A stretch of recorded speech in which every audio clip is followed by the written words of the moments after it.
Hey, it's Chris, Luigi Games. Riddle me this. What good does a paid preview do if nobody watches it? Anyway, completely unrelated, but we are doing the crowdfunding roundup this week, and all of a sudden, Gamefound, tidal wave of projects all launching at once. Kickstarter, bunch of good games there too.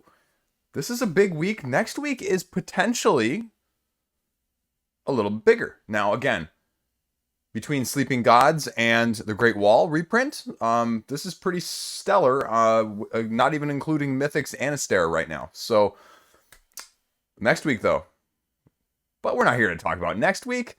Hit the like button. Let's do the rundown. Everything you need to know on all the projects that launch this week, all in one spot because I talk about them all. Let's do this.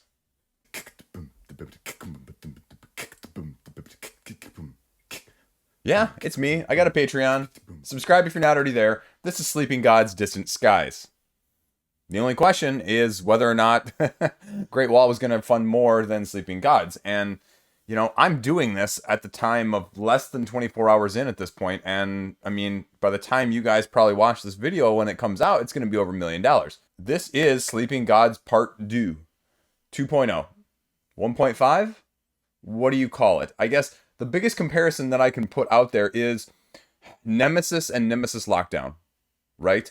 This was the big debate with Nemesis and Nemesis Lockdown. I've seen the same debate pop up already, multiple places, multiple social medias, Board Game Geek forums, everywhere across the board, Reddit, everywhere. Which one do I get?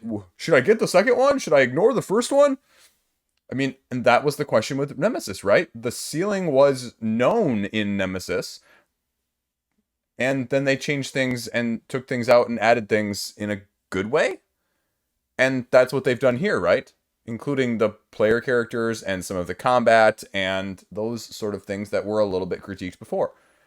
And again, it's slightly cheaper and slightly more expensive all at the same time. Do you prefer flying a plane? Do you prefer, I don't want to say driving a boat, but I mean, you're driving a boat, right? Red Raven Games, playtime 600 minutes. Okay, let's do it. Standalone sequel. What do you need to know? Now it says right up here is the featured pledge, $128, which is the featured pledge for all of the deluxeifications that go along with the new edition. But if you're getting just the game itself, it's only going to cost you about $85. Now again, they're having two unlocks, reveals, whatever you want to call them, later in the project that we'll have to touch on. I would imagine very akin to the expansion that we saw with the original. I would be shocked if one, if not both, were not that. Again, you get a little deluxe painted miniature plane. The real question is whether or not you need some of these deluxeifications. Again, the price, this is what I was expecting. I was expecting this to be triple digits, the $100 at least. Extra combat dice, don't care. Metal stamina tokens, don't care. Miniature, don't care. And this is the thing that really gets me. With these two reveals down here, if these are expansions, well, all of a sudden this $85 is great.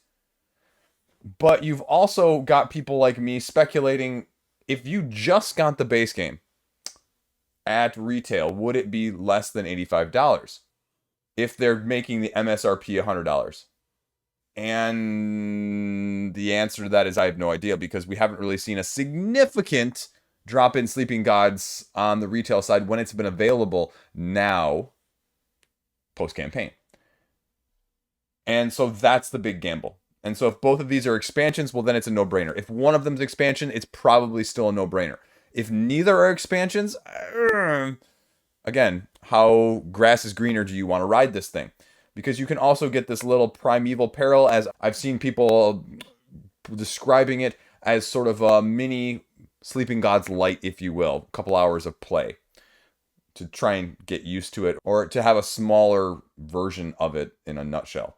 Again, the quotes are there. You don't need me to talk about all these quotes and all these nominees and awards. This is the thing that I don't really have any interest in whatsoever, though. Narration? No. I have a good enough voice for radio. I don't need other people to narrate for me. So here you go. This is the pledge, though. The $128 is the narration pledge. So if you want that, you also get Primeval Peril. I have no interest in either of those. So right now, $85 is seemingly a really good price. That's the one that I was saying at this point is under what I was doing. And interestingly enough, they are not riding the coattails of other people. They are not including VAT. VAT is going to be charged after the campaign. So Europe people, tell me how you feel about that, because a lot of the other campaigns we've seen recently are including VAT in the pledge level charges. So people split on both sides. I've seen people upset about that. I've seen people happy with that. Again, it depends on sometimes what continent you're on more than anything else. The original, though, the original game pledge, $205. Now that's getting you a battle mat, the painted ship, the 3D resources, the Dungeons expansion, the Tides of Ruin expansion, and the journal. And I guess I don't really need half that stuff. Like, I would just get the game with the expansions. And I believe you can get it down here, again, for $80, which is, again, a fine price point. That's about what it is at retail if you can find it. And both the expansions are going to run you $30 as well, I believe. Nope, 30 and 15. So if you buy all of this stuff separately, I think it saves you something like $30 compared to the 205. I think I totaled it up earlier today. It was something like 235. Don't quote me on that because I'm not doing the math right now off the top of my head again. But I mean, open world, book, stories, adventures, combat, controlling multiple characters. I guess this is the other aspect of things where I have seen split opinions. Does this game hold up as well at the highest player count as the lower ones? And from the comments I have read, I have not played it, so I'm not going to be offering a definitive answer to this, but the comments have said, is it really 4? 1, 2, maybe 3? Definitely 1, 2, but 3, 4? I don't know. I don't see as much love for it at the higher player counts.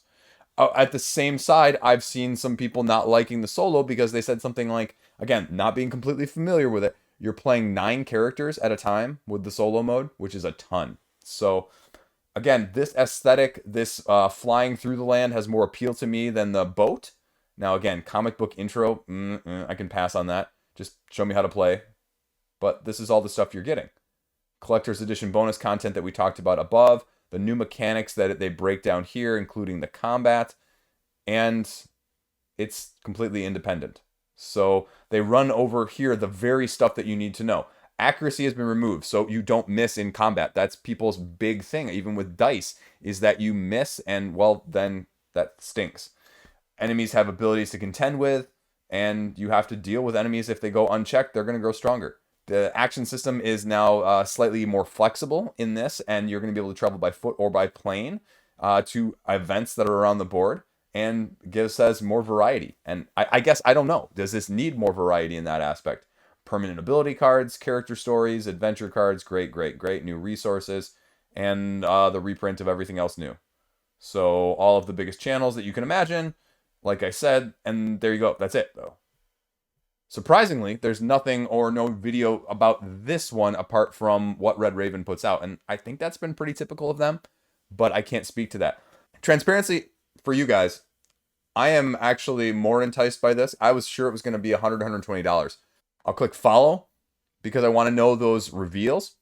But if this was any more, I probably wouldn't be backing it. But $85 is, what, less than Lords of Ragnarok?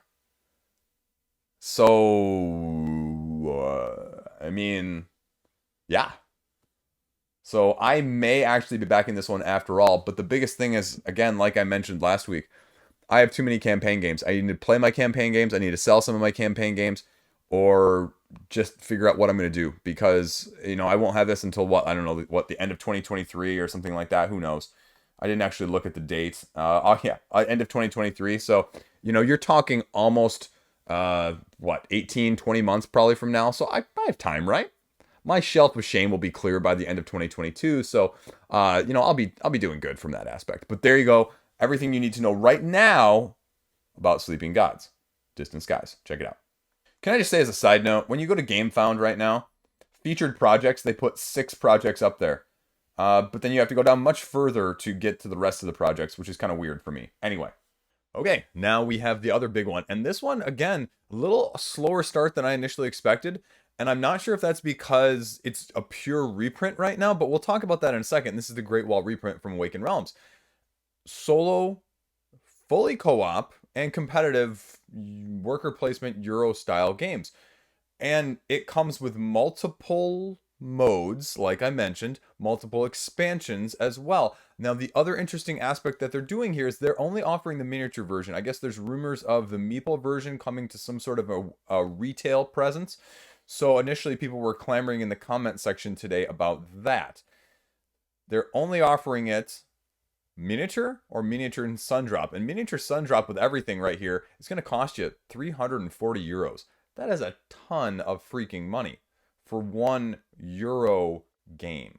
Now again, 1 to 5 players. Again, 5 players is a lot for a Euro game.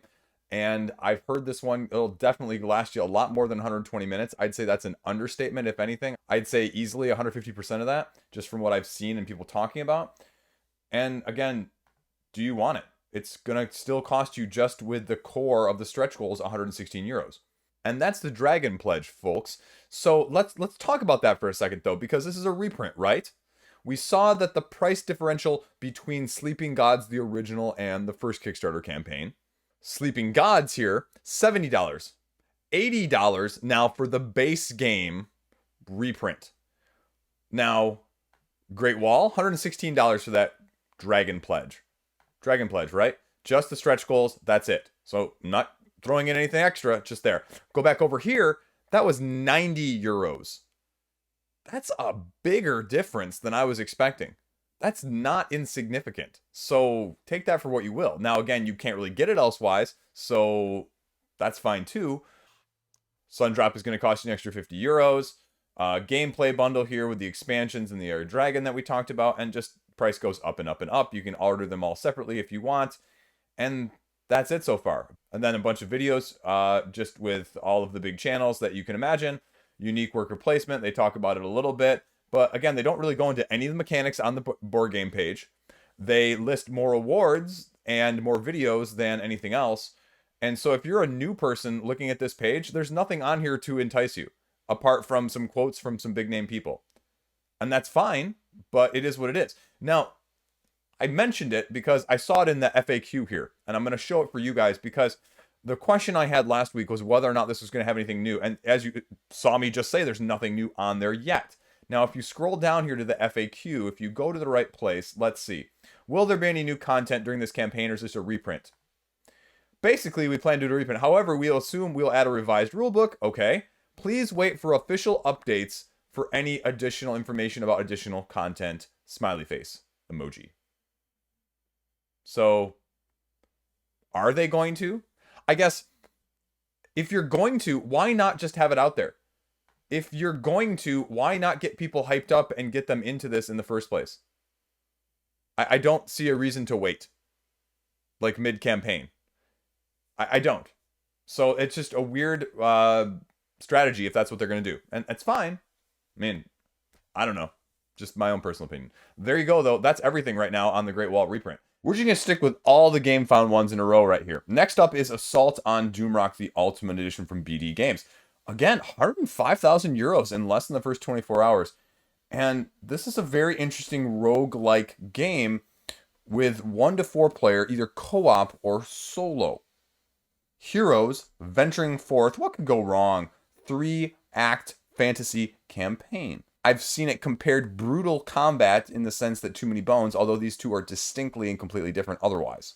What do you need to know about this edition? Because essentially what they're doing is they're calling this a 4.0, or Rules 4.0. 60-minute playtime, that's very important with a game like this. AI for streamlined battles.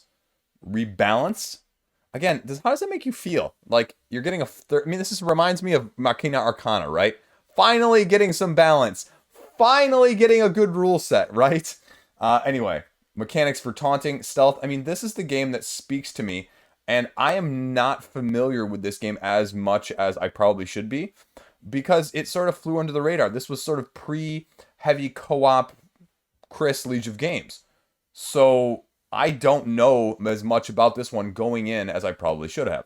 Now, we've got some pledge levels here. Now, again, there's just a bunch of videos here. And then it just gets into the page and charges shipping. So we really have to go all the way back up to what we're talking about, because for some reason, the what's new and what's different is at the very bottom of this page, which is kind of strange. So what are you actually doing, though? You're creating your hero, and you're going on these adventures based on the map, And based on what you want to do, how does the AI react? What does the story do? How do you equip your characters? Buy, borrow, and steal items, and improve your character as you're going along. More of an RPG, like I said, roguelike situation. AI controlled battle system and activating and using dice. How do you feel about that? You need to look at this rulebook because, again, how complicated a system is this if I can play it in 60 minutes, but it's that brutal? Is it just pure randomness? I don't know. So looking through the overview of the rules, the basic gist is you're going to be choosing your hero, customizing them with their abilities or their starting upgrades, and then going on this adventure over a series of 3 acts, 3 campaigns to make up a full game session that you can save in between. And I think it's more, I don't know, it doesn't sound like maybe the full thing is an hour. If the full thing is an hour, that's amazing. But you're doing this over 3 different acts, and you have 3 cards that you are going to be potentially, the card anatomy down here, traveling between the wilderness areas or the town, and you have a certain amount of time based on these cards that is going to be slowly ticking down as you are going through these locations, using that time up to upgrade your character, to find out more things that you need to know, and then ultimately when the time runs out, going to the second phase of each arc, if you will, where you are going up in the battle phase. Secret markers on these tiles, bonuses when you find them all, effects they're going to be always in play based on the card or the area that you're in the first place. The setting card, again, tells you what you can do and how much time you have in there. And then you have as well the location types, which tell you what you need, whether time or some other aspect in order to enter there in the first place. All of the effects that you need to know, all of the situations you're going to find yourself in the places, leveling up, secret areas, and then venturing forth into the battle phase. Saving the game there, you can see, and then the battle itself. And battles are relatively straightforward. Rolling your dice, place them on abilities, back and forth then between you, the minions, and then the boss if they act. Rinse and repeat. Again, this is a game, especially when it breaks it down, that I never needed to know about, because now I'm going to probably watch some video on this to see how I feel about it, because this might take the place. This has the potential, as I mentioned earlier, the vague comparison to Too Many Bones. The thing I've run into with my copy is it's just hard to get to the table and there's too much overhead, unless it's like a lifestyle game. And so I've actually debated about seeing if I can cancel my Gamefound pledge, because I'm worried that it's just not going to ever hit the table. I don't even know if I can cancel it, or if I'm just going to, end up keeping it and selling it after I get it, or trading my copy right now, or buying it or selling it in the secondary market because it holds its value pretty well. But this is the sort of thing that makes me go, maybe I should be looking elsewhere. But again, what is the pledge level? What are we looking at here? Why back now? So we've got a little bit of everything. Okay, again, massive discounts, premium content. Let's hold our horses. Let's see what we got here. 166 euros. You're getting the Ultimate Edition. Does include the premium game board, but doesn't include shipping. That's fine. So what am I actually getting though? Core box, all the modularities, custom dice, stretch goals, metal coins, other expansion, poker chips, and neoprene battle mat. So, I mean, that's a lot of stuff. There's a lot of deluxifications, especially for a Amerithrash game. But it's slightly more than I would have expected. And especially with this modular expansion, I guess that's about right. But you're still talking, over $100 shipped just for the core in this sense. Again, the premium edition here, you're sort of getting a few of those without the playmat, so 91. And then the roguelike pledge gets just the gameplay content. So that's cool though. Wait, that's not just gameplay. Includes all gameplay. 116. So what are we getting between this one and this one? The extra 50 euros is going to get you what? The neoprene mat and the poker chips, I guess? Let's take a look at this. Yeah. Okay. So 116 euros is slightly better, but that's still expensive for a game that I'm not sure about. It reminds me more of almost like a Hexplorer meets Too Many Bones, if that makes sense with those comparisons. I'm not sure. I'm not saying it is like those, but just the elements of the battling systems going back and forth between the good guys and the bad guys. And then the Hexplorer with the multi-variable classes that you're sort of customizing, choosing, and using to interact in this ish open world. So there you go. What's this roguelike expansion do? Okay, just achievements for characters to level up. Okay. Future playthroughs. So 800 cards. I mean, again, I don't think it's a question of if you're going to get your money's worth. It's just, is your money best spent here? And that's the question that I never needed to know, because now I'm going to seriously follow this one and watch some video later. I was not expecting, I had no interest in this one before looking at this page. Full disclaimer for you guys. So there you go. Next up, we have Lawyer Up Season 2, Rock Manor. Again, I mean, 50,000 on less than the first 24 hours. I believe they're doing 3 new scenarios here. That all in for Season 2 is $50. So, I mean, that's at least less than I was expecting. It's a 2-player game where one person is the prosecutor and one person is the defense attorney. And you are going through several phases, trying to accumulate the most evidence and the most witnesses that are going to allow you in the end to persuade the most of the jury to be on your side. So interestingly enough, they've got the all-in for $50, and then they've got the named partner down here for $40. The only difference is the solo mode that appears to be, or the solo expansion that is going with this. And then it appears that you can get the core box as well for $32. Is $32 a good price before shipping for a game like this on crowdfunding? I don't know what this retails at. So we just go over to Lawyer Up on Board Game Oracle here, and that's kind of okay. $32. I mean, it gets to be supporting the publisher, because you've got half a dozen places that are offering it slightly cheaper. Definitely cheaper if you include shipping. I mean, even if you go to Miniature or Cool Stuff where it's $6 shipping, that's $35. Shipping's gonna be more than $3 for the core game here alone. So, I mean, I guess you get that at retail, which is probably why there's only 11 people pledging that level.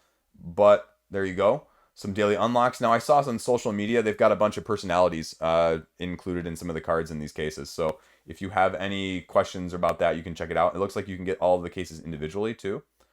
So if you want that aspect, you can get that. Mats, again, get the game first, and everything you need to know about the cases themselves without spoiling it. And all of these cases have 3 individual cases in them, it appears. So there you go. That is Lawyer Up. If you are interested in this, this is basically Ace Attorney the board game. And that's saying a good thing. That's a positive comparison. So there you go. Next up, Bedeville Carnival. The one I actually had a copy of. So again, they're funded. 10,000 euros. I had no clue what this funding goal was going to be for them. Ludo Ninja, definitely a smaller publisher. This is a resource management accumulation style game with some with some interaction based on this circular map of a carnival attraction that you're going around in. And you have your own asymmetric character, but you're also going up against, hey, whoa, there's me. I wasn't expecting that fully. They asked me for it, but I never, I've been asked for plenty of stuff and never shown up on pages too. So the main attraction in this is that you have these carnival attractions around the outside that are potentially going to be changing. And you have this gravedigger and you have this cat that are going to be interacting and sort of messing with you a little bit, in the sense that they're going to be going around the outside of these attractions as well. And if you land on the same space or end up in the same space as them, it forces you to do something that you may not want to do. Now, the movement in this game is slightly different as well. If we can find another map down here of the actual board, picture of the board. What you're doing is you're actually either moving 180 degrees across to, the opposite side to go to that space and activate that power, and then potentially gathering the resources from that space, and then potentially buying one of the prizes at that site, or you're going adjacent. And so that's where it's something unique we haven't really seen before. And the cat and the gravedigger each have their own arrow, and they're going around one way or the other, and that can be manipulated by some of these sites. They can also be manipulated from a bag that you're going to be drawing from on a daily turn at the end of your turn to give you a bonus action, a bonus something happening, both positively or negatively. And so that's probably the biggest aspect, is how much control do you like to have? Because if you don't like to have total control, this is probably not going to be for you. But it's something, again, like I said up there in the quote, it's going to hit the table easy. I mean, this was a very easy game to learn. It was a very easy game to play. It's not going to be super complicated, easily under an hour, with some asymmetry, with a little take that, with a little bit of, different attractions around the outside. And that's what I said in my video. The main criticism I had for the game was, you have a lot of attractions. There were tons of attractions, right? Like something like probably like 30 attractions around this outside. And I just didn't get a chance to manipulate them or replace them, because the main way that you replace them is if these guys land on your site or you land on one of their sites. And so then it bumps you off and it forces you to change the attraction, which then forces the dynamic to change in the game. But I just didn't get to do that enough. And so I think it would be better at higher player counts as well. 2 players, there's just not as much interaction between you and the AI. 3 or 4 is definitely going to crowd the board more and have more interaction. So I think that would be the preferred player count. So I had standees, I had cardboard standees. So those are acrylic. Again, what's the price point here? Well, actually, let's look at social stretch goals and then regular stretch goals. Social stuff, regular stuff, 50 euros. Okay. You know, if they can get some of the stretch goals, I'd say that's a slightly more expensive than I would have expected. But at the same time, I guess probably not, because some of the deluxe upgrades and some of the acrylic standees, and if this was cardboard standees, I'd probably say yes, it's more expensive, too expensive. But the acrylic is probably the reason for the price point. So makes sense. Makes sense. Again, everything I just said right there, you can go and look it over from that aspect. And yeah, there's me. Whew. That's all you need to know. Delivery date, though, by August. Halloween. That's a quick turnaround. They really must have this game done. And to be fair, I played a game that really seemed like pretty close to the end product. So if you have any interest in this, Bedeville Carnival, Ludo Ninja, check it out. Next up, and this is probably the biggest surprise to me of the day, is Space Lion, Soulless Game Studio. I thought this looked like a really cool concept. I was watching this one closely before it launched. And this was one that I actually applied on their little forum, Google form website when they asked for reviewers to see if I could get a copy of this, because this is kind of up my ilk. This is kind of up my norm, or my preferred things that I just like trying to get to the table on a frequent basis, of a 2 to 4 player, take that asymmetric army battling type game.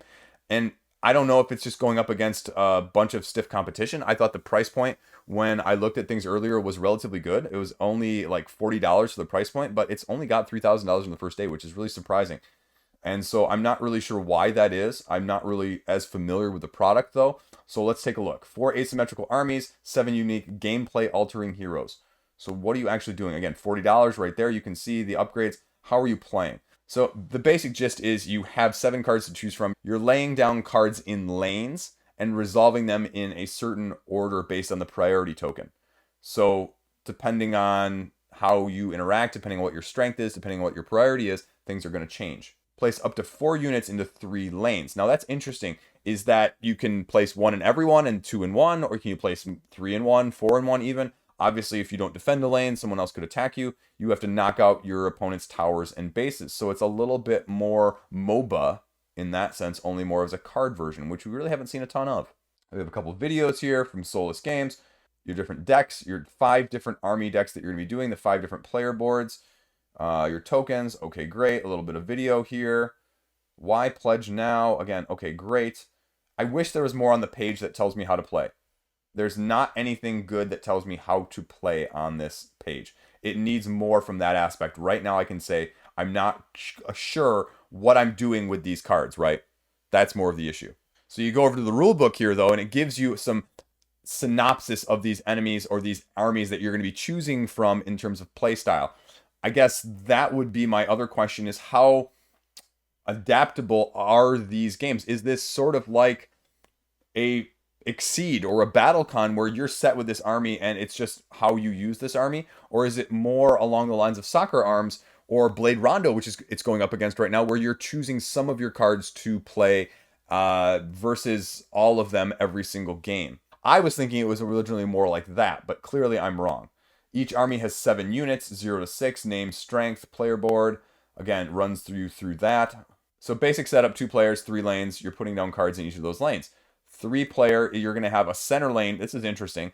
And I don't know if this would work. I would have to probably play this and try this out, because this is where it gets a little risky. This is what I was wondering about last week when it says you can play basically a 4-player free-for-all, right? You have a lane adjacent between each of your players, and then you have a center lane that also gets played. So how does that work? Does it work as well? I have no idea. Again, no hero units, no asymmetry for that aspect, and they recommend red and blue, which is fine. You got to get used to playing it. Is it more like Root, though, where the vast asymmetry is there, but it's going to change every single game? Or is it going to be relatively similar if you only have 7 cards every single time? But if it's only 7 cards, I have to imagine that you're going to be playing relatively quickly. And this is not a long rule book by any means. I don't know. I guess I'd have to see this in action. This is one where I would want to have a hands-on, feeling of it. Not so much at the 2-player count. I can figure that out. That's not bad. But this could be a little bit either really cool chaotic or just gang up on one person chaotic. And I don't know how I feel about that. So that's Space Lion. Check it out. We'll see what happens with it. I mean, obviously day 1, 30 days left, and has a $25,000 funding goal. It's just over 10%. So we'll see where it goes. There you go. I didn't know anything about this one. I didn't even know this was launched. I didn't know what this was at all, but this is Phraya. This is based off of the river in Bangkok, Thailand, and it is a worker movement game, as it's self-described, with pick up and deliver mechanisms. So you are a merchant trading from stall to stall, going from one place to another. You are trying to get the best price, delivering orders, and making offerings however you need to in order to win the favor of the king. I have no clue what this was. I didn't even see this. I didn't even know about this until I clicked on the Gamefound page itself. So, worker movement game. Let's see. Okay. Playing a card, moving, and doing actions. So your cards are going to have dual abilities. Okay. Moving your boat as many spaces as you can. And then interacting with stalls on both sides of you. Okay. Interesting aspect there. 42 euros, 45 euros if you don't get the early bird, which I'm assuming this is what? Like timed? Or numbered?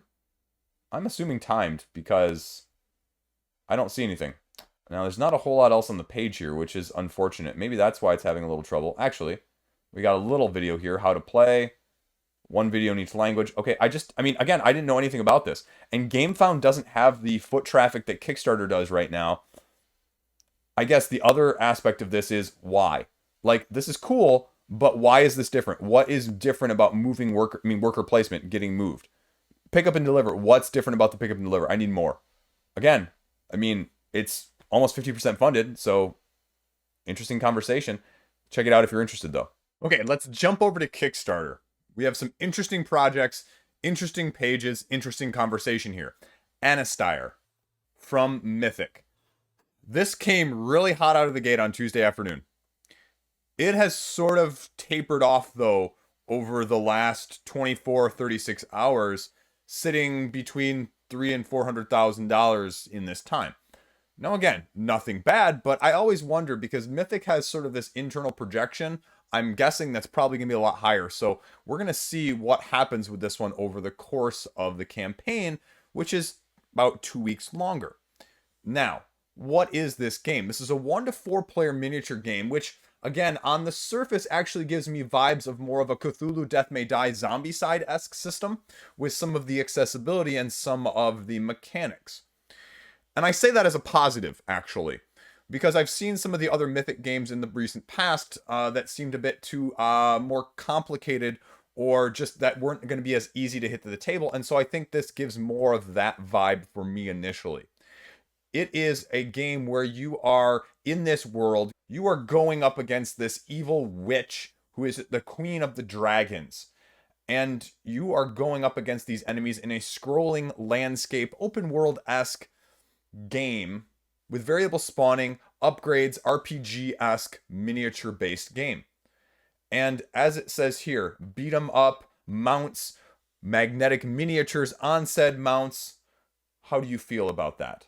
Now, it's interesting, and I'm going to break down this page for you because this page has too many elements of things I do not like on the crowdfunding aspect of things.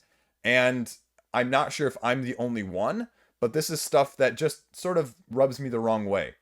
Okay, I don't know anything about the game yet. You haven't told me anything about the mechanics, but you're hyping it up here already as exclusives. The FOMO is front and center. Exclusive, complete expansions, stretch goals. So you're going to get an expansion that's exclusive. You're going to get exclusive stretch goals. You're going to get already an early bird, essentially. Don't back it in the pledge manager. It's going to cost you extra $15. Not a big fan of that. Okay. I know it happens. I'll give it a pass, though, because, again, I have not said that on all campaigns. I do like some exclusives at the same time. So, again, it's a good reason to get it now, potentially. Again, haven't seen anything about the game yet, though. $130 is the core pledge. Is that the only pledge? No. The Dragon pledge gets you the Soulless expansion as well. And this is a dragon, a red dragon that you're getting. Just a 1 dragon miniature for $30. Okay? Stretch goals, again, stretch goals right at the top. All your exclusives, your non-exclusives. The non-exclusives ones here are actually alternate sculpts, which means they're probably going to be at retail anyway. So is it really a stretch goal? Not really. So anyway, again, side note. Add-on, Someone on the Board Game Geek forums was like, oh yeah, I don't know if they're going to have any add-ons or expansions. I think they're just going to do like they did with one of the other previous games of just nothing like that. Well, no, this is already significantly different than the last one, Hell, or one of the last ones. I can't remember what order they went in, but where there were less exclusives or less additions throughout. But I'm guessing that there's going to be at least one more or two more. Who knows? 15 days is a long campaign. Game highlights. So I like the fact that you've got something up here already, because otherwise there's not a whole lot of info on the page. But here you go. So this is it's like Machina Arcana, but it's slightly different, because in this it says when no longer contains any heroes or enemies, you can remove it and slide. Machina Arcana, you can just force the enemies off the board by just moving out of the area. So it's an interesting dynamic that we do not see a lot. They talk about the enemies spawning, and you're rolling dice sometimes to see what spawns and what number, and their statistics and how they interact. You have your techniques, you have your upgrades, you have what is called Fury, you can trigger combos. And so again, it seems cool. You can tame beasts, and those are cool things. Those are something different. So I'm going to give them credit because it does seem a little bit different here. And what all else are you doing though? That's sort of the big question, and I don't get any more sense of that, of the bigger picture. Again, components, miniatures, great. They run through all of this stuff, but that's pretty much everything on the page in terms of what to know that they give you. And then there's a couple videos here, about 3 from Board Game and Quack & Co., and then a couple King of Average, and some foreign language ones. Again, they're French company, I believe, so again, makes sense. But then the meat of the rest of the game, which again isn't even a terrible amount, is linked to Mythic's website themselves, which, you know, some of this stuff could easily be included. It talks about some of the zoning and how the zones are going to work and how you're going to be activating or going along in initiative order, essentially. So a little bit more detail here, but even not as great a detail as, you know, you might want in the first place. And then they break down some of the enemy types and some of the iconography that you're going to be having, either the rank or the specialist abilities, or, you know, the difference between essentially commons and uncommons, and bosses, mini bosses, the activation that I mentioned, and how they're attacking, and how you're rolling once to try and mitigate all the attacks from one type of enemy, so you're not rolling 10 times and having to move 20 enemies. So again, some of this being streamlined in a good way. Now, the other thing I don't see on here yet is a rule book. There must be one, right? We've got some gameplay here. So, I don't know. Does Mythic usually put out rule books before the campaign? CMON never did, and that was always a big criticism on my side of things, but I didn't see anything when I was scrolling here. And again, maybe I missed it. I'm scrolling through pretty quickly here, so I can't say for sure it's not out, but it does not seem to be out at the time of me filming this. I mean, there's a how to play, but how to play videos, unless it's Rodney, really seem to sometimes miss some of the nuance to the rules. And some of the nuance is what makes or breaks a game like this comparatively to the other dungeon crawls, essentially, because that's what this is, elsewise in my collection. So, I mean, the price point is about what I thought. They're doing more exclusives, but is it going to reflect on this side of things? I have no idea. But there you go. Check it out. Next up, this is the one that I am most likely to back this week. Full disclaimer. Castles by the Sea. I was looking at this a little earlier, and I have a feeling I'm going to be backing it. And I'm not sure if it's a good deal or not. And I'm less concerned because I also like Brotherwise and what they put out, and it seems like a really solid game. This is Santorini Sandcastles, essentially, if you want to think of it like that, where you are on your turn gathering these blocks, building these blocks, and then claiming these blocks with certain resources and certain workers. And depending on the worker, they have certain placement types and certain interactions. But then at the end of the round, there may be hazards that are going to affect what you have built or where things are built in the first place. So you need to take that into account. And again, 1 to 4 players, 30 to 45 minutes, that is my sweet spot. The pledge levels right here, again, this is where I'm uncertain. I'm not going to get the core pledge, $45, but I'm going to get the expansion because I'm a sucker for getting expansions. And then it's going to get you a little bit of these variant cards as well. The thing I'm probably not going to get is this deluxe version for, what, $10 more? I mean, yeah, it's probably worth it for $10 more, but it's also $10 more that I can spend on shipping, right? And I don't really see these custom meeples as necessary. I love them, but I just don't know if I want to pay $10 extra. That's probably like a pledge manager decision. So again, here you go. Spatial Puzzler, build blocks, stake claims to them, hazards, can be torn down at any time. Use the castle cards to score bonus points, but you require clever placement. So it gives me also the vibe of the recently underrated, but also flying under the radar, probably not as good as I would have liked it as well, Catacombs Cubes, which does similar things, but I like this sort of a little bit of a more simplistic version, a little bit better. Rulebook's there, a couple videos, reveals, great. That's everything. Shipping's going to be what's going to be. And I guess, that's the difference right there, is if I don't get the deluxe version, that's my shipping cost. So Q1 of 2023, yeah, it's about right. 8-10 months from now. Yeah. So this is probably the one I'm going to be backing after I do this video. Next up, Autobahn. 85,000. This one might even break 100,000 by the time this video airs. So this is an economic Euro game with some pick up and deliver. And it's by the guys who did, I believe, Merv, as well as Zapotec right here. And you can see also Newton. And so that gives you the pedigree of being something a little heavier, but not too heavy. They compare it to being heavier than Chocolat or Tinner's Trail. So if those were not complex enough for you, this is a step up. They also say that right off the fact, this is being produced in Europe, it's going to be a little more expensive, but you're going to get it sooner because they also don't have to ship it. They don't have to deal with some of the production issues from that aspect. So if you're a fan of that, there you go already. And it seems like one of those games to me that I would love to try before buying. Enough Euro, but not too much overwhelming Euro, especially worker placement, that is something that I could deal with. This is the one concern though, 500 components. Like, we always clamor for more in the box, right? But I think there's also something that's can be said of too much. And this is a lot of stuff. 300 almost double-sided punchboard tokens. That's a lot of punching. The cards are the main mechanism. Here is the exclusive. Here is the upgraded deluxe version with the screen printed wooden pieces. And that's really the main reason you're going to consider getting it on Kickstarter. And it says you're getting 2 mini expansions, but how accessible are the mini expansions going to be on the retail side of things? That's probably the bigger price point or the bigger question. Because the price point is not bad. The retail edition, again, it gets you just the retail edition. Otherwise, you get the expansions and the exclusive wood stuff that I mentioned. And it's only about, what, is that like $7 more? Am I reading that right? Yeah, that's, then I'd say you get the more deluxe one, period. Because, this might be $40, but this other stuff is easily worth $24. It's just whether or not the cost of shipping is going to be killer. And I don't know down here at the bottom.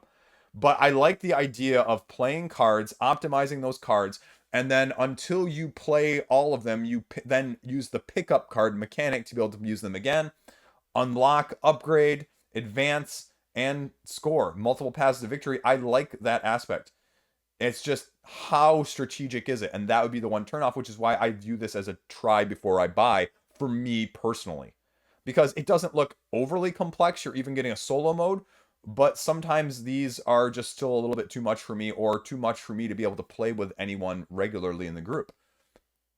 And there's enough info, a few videos, a few stretch goals, but again, most of these are non-gameplay. These are all deluxeified upgrades, so you're not missing anything else from that aspect. And again, there you go. Alley Cat Games. Everything you need to know is out here. They give you the breakdown here. Again, something I wish you would see more of on the other campaigns like Anastyr. I know it's miniature based, but I'd like to see it. Now, I don't see... Now, let's see. Was there a rule book here? Download a print and play, download the rules. So, again, everything you need to know, check it out. The other big dark horse of the week, Explorers of the Woodlands. Now, this has raised a lot less money than I thought, but it sort of gives me vibes of another game that I backed last year. It gives me vibes of Keep the Heroes Out, if you remember that game. It gives me just that much vibe with more of a dungeon crawl, root-esque aesthetic. And so I'm intrigued by this. I was hoping to be able to show you guys this, but that didn't work out. But again, 1 to 4 player co-op, 35 minutes per game. That again is my sweet spot. And the price point seems pretty decent as well when you're looking here. Again, $32 for a copy, including all the unlocked stretch goals. So the only question is, how much depth does it have in order to entice you? Because this seems solid when I'm looking at it from that perspective. Now, again, mechanically, thematically, is it going to be too short? Is it too much like a tiny epic game for my tastes? Let's take a look. Mini expansion included. Okay, great. What are we doing though? Okay, stretch goal is great. You know, again, I want to see this how to play right up the top. 2 phases. During your first phase, you add a tile to the forest, and then you, in turn, activate your player. Roll dice, and then you assign them to the stats that you want, which is kind of a cool feature. I saw that in the Pathfinder game earlier in the year, which sort of underachieved, but it was probably the most innovative thing on Pathfinder that gave you the ability to change your stats from round to round. Play your character on the board however you want to. Now, again, do you have to stay in one place? Can you move? What are you doing here? Hand the dice over. Again, that could be a little bit time consuming if you have to allocate and then go, and there's not as much simultaneous play there. 5 mission campaign. Okay, let's check out the rulebook. Okay, having looked through the rulebook here, it gives me more of a vibe of like Chorus Quest from a simpler dungeon crawl, especially when you have that 35-minute gameplay length that I mentioned a minute ago.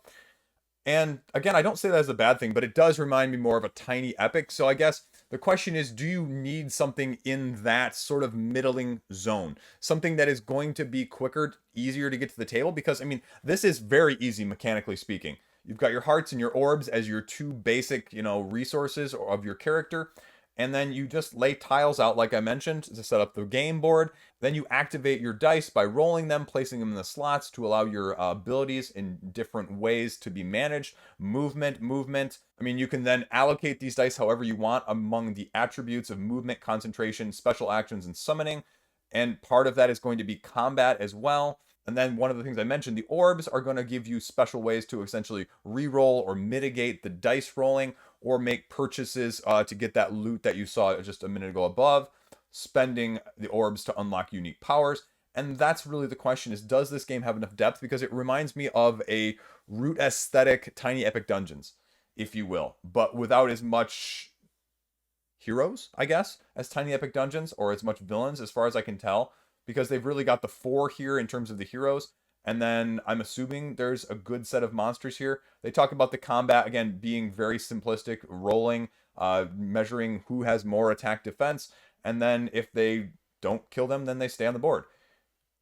That's the gist of it. I mean, it sounds like a solid, easy to get to the table, maybe even a little bit too simplistic. So I'm interested. Weird that, okay, the game pledge manager is going to be on Gamefound, but I wish there was a little bit more here, but again, it's got the rule book. It's got some videos here so you can check it out.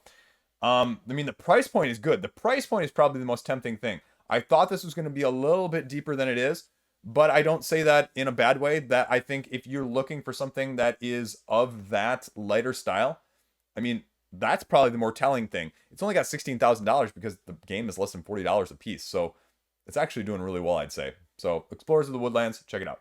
Oh, Cryptid Trading, another TCG.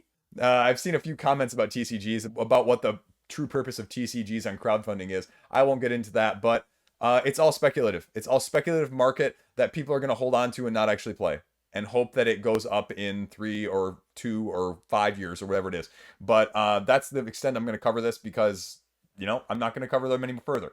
Take it for what you will. Next up is Broken and Beautiful, Kintsugi. Now, if you're not familiar with this is definitely a different concept. It's already funded. Let me tell you about what Kintsugi is, though, in the first place. I actually ran across this concept several years ago. I believe it's a Japanese concept where you are emphasizing the flaws and trying to make the flaws more beautiful, and essentially mending things that are potentially considered broken, if you will. Treating it as not a flaw, but essentially emphasizing that it's part of its history, and it's done typically with like gold is what I've seen. Now, again, you can do it with other metals too, I think, but that's the basic concept. Now, what is the game though, and how does that relate? I mean, that's really the question. Card drafting set collection there. So, okay, let's take a look. Again, there you go. You can see it's sort of how you're piecing it back together. So you have Snake Draft, essentially, card game.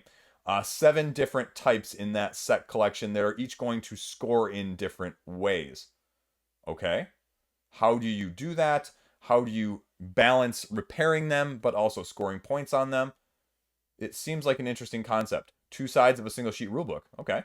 The basic concept is you're drafting these cards, and then the cards that are left over, when you look at this rulebook here, anything that matches the card that's left over, if you have the corresponding pottery type, essentially, it is then considered broken in your collection. You turn it sideways. You're then paying said gold to repair things. based on what you repair and how many of them you repair, you get different points. You also have different ways of scoring them. That's essentially the whole thing. And if you have a whole collection, it also scores you more points, 20 points. So there you go. That's basically the gist of the game. Seems simple, seems straightforward. Standard deluxe version. Again, what's the deluxe version here? Wooden cubes, metal ingots, stretch goals, a little first player marker. So, I mean, again, if you want that deluxeified stuff, great. If you don't, that's okay too. And we'll see what it's 16 or 30. I mean, that's a significant difference. I mean, you're basically playing double. So, take it for what it is. I mean, shipping is going to be half the cost of the game. But that's shipping nowadays. And that's Broken and Beautiful. Check it out.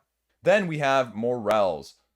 This is a 10th anniversary edition, including the ever-exclusive Phraya expansion, which they said they're printing 2,000 copies of as well, from Two Lantern Games. This is basically a two-player game where there are two different decks that you're going to be trying to collect from, where you're going into the forest, collecting mushrooms, using utensils and things along the way to, do it better than your opponent. And there's a day deck, which is much larger, and a night deck, which is mushrooms you can only forage at, nighttime. 10th anniversary cards, there's a little promo pack that they're including, and then you can also get the expansion, which has been very elusive as well, like I mentioned.